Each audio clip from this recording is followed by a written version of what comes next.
Alright guys, in this lesson I'll be discussing mathematical induction.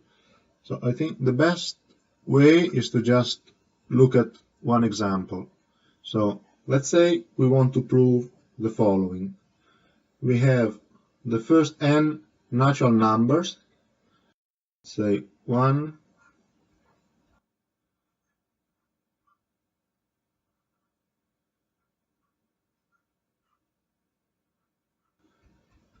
and so on. If we add them up, I'm telling you that we get following. We get n times n plus 1 over 2.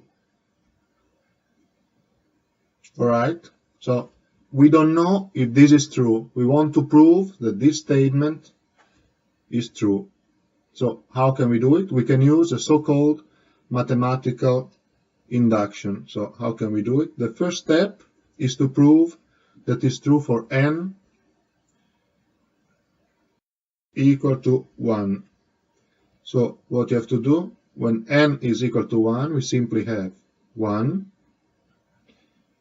which must be equal to, I'm just plugging 1 into this equation, into this part.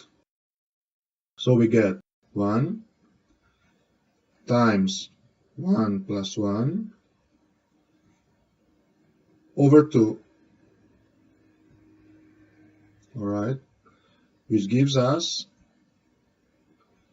1. Now we have proven that for n equal to 1, this statement is true. Then we have to make an assumption, which is the so-called induction assumption. We suppose that the statement is true for n, which is equal to, let's say, k. Alright, so that means that we can write the following. We can write 1 plus 2 plus so on, plus k is equal to what? K times k plus 1 over 2. We don't know if this is true. This is the assumption I'm making.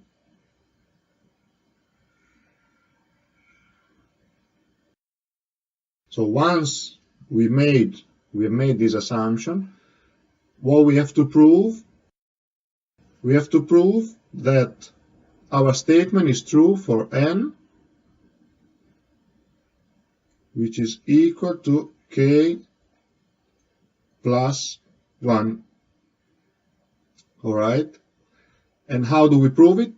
We make this assumption. So we assume that this is true, and we use this information to prove that the statement is true for n, which is equal to k plus 1.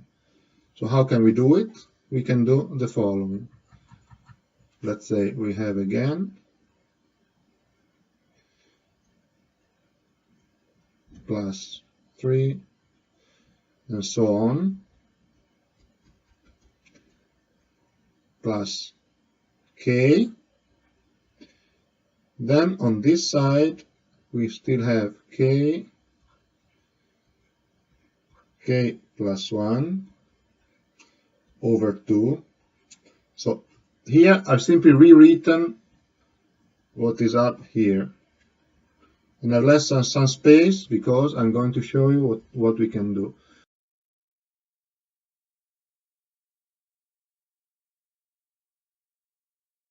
This is the assumption. So we know this and this is our assumption.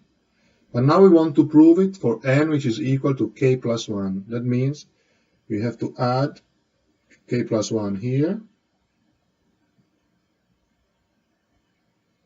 And this now becomes something else, because it will become k times k plus 1 over 2 plus, we have to add something also here,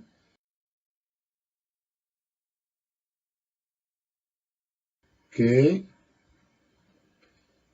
plus 1. Alright, so that means I'm just putting some brackets to make it look a bit more clear. So that means we can now, I will just work on this side, on the right side. We can write the following: k times k plus 1 over 2. We can take a common denominator, plus 2 times k plus 1,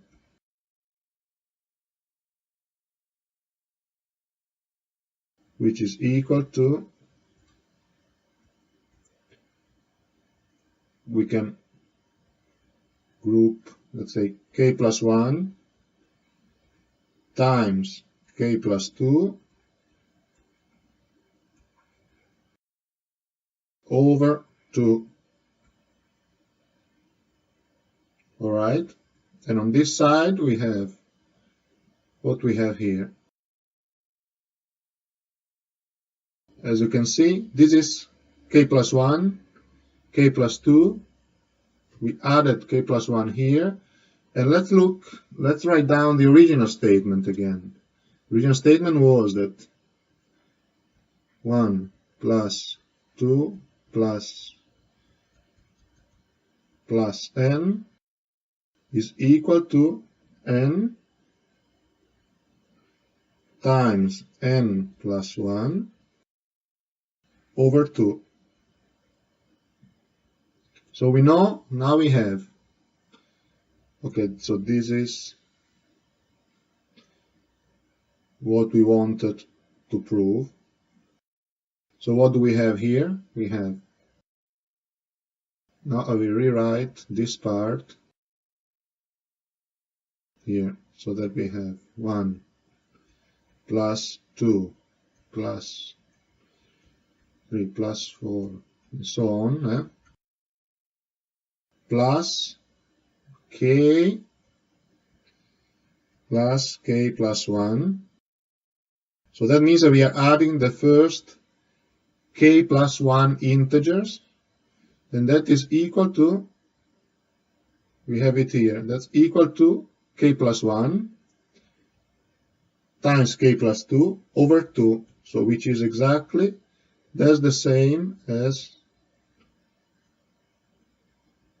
here what we started with. So if you find it hard to see, you can rename, let's say k plus 1 is, let's call k plus 1, let's call it h.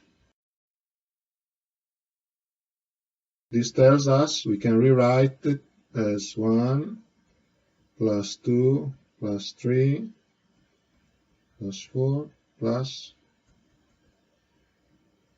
plus we simply have h, because this is, we have h here, will be equal to h times h plus 1, because h is k plus 1, so this is k plus 2, which is h plus 1, divided by 2. You see, this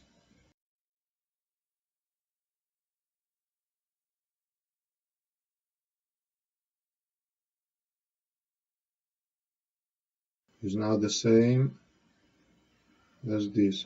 Here is called n, whereas here I called it h, but is the same. So that means that now we have proven that our statement is valid for all, let's say, natural numbers. So to recap, first you have to make sure your statement is valid for n which is equal to 1. Then you have to make the assumption that is valid for n which is equal to, let's say, k or any number.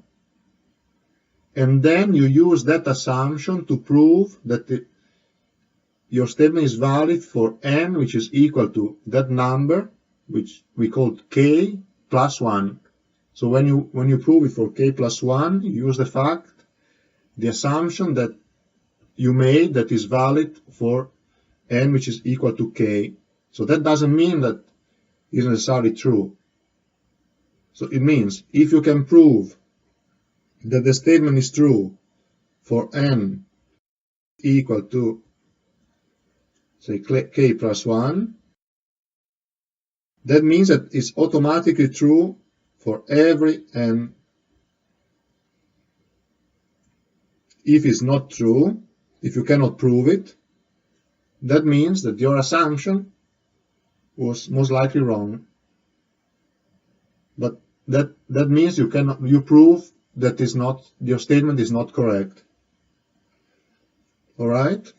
So this is so-called mathematical induction. So you will find it also written as proof by mathematical induction. If you find an exercise like that, you have to prove it this way. All right, if you have any comment or question, you can just leave a comment below and stay tuned for more lessons.